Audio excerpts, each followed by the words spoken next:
2014, I lost my husband to liver cancer. I lost my lung to lung cancer. I lost my job at 26 years.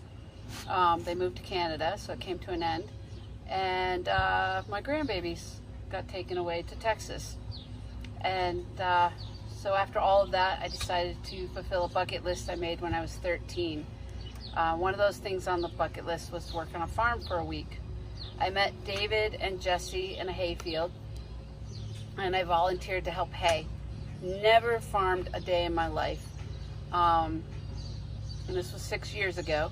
Never touched a bale of hay, never touched a cow. So it was a learning experience. I learned that you do not hay in flip-flops and t-shirt and shorts.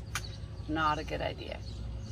So I had so much fun with them that I hayed with them all summer long. And in the winter, farm couldn't pay for their hay, so David actually traded with them, and they gave him 9 wild heifers. A heifer is a female cow that has not had a baby yet.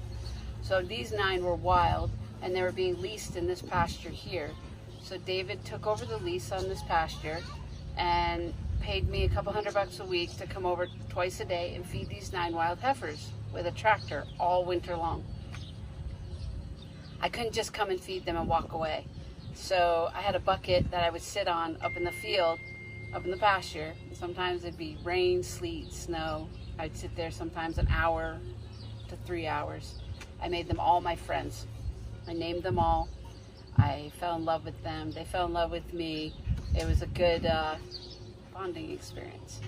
So that spring, I asked David what he was going to do with those 9 wild heifers. And he said, well, I'm going to take them to auction to get my money back for the hay.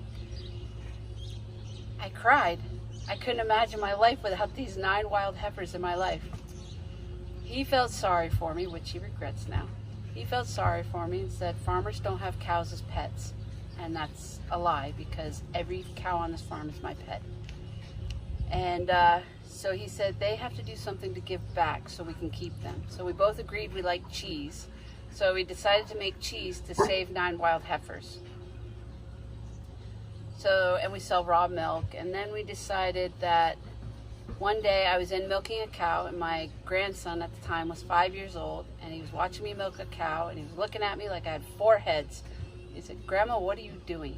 I said, this is where your milk comes from. And he said, oh, no, it doesn't. It comes from the grocery store.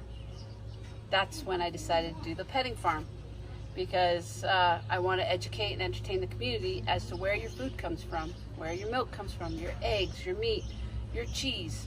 There's always some farmer behind that product working their tail off to bring it to you, to the grocery store.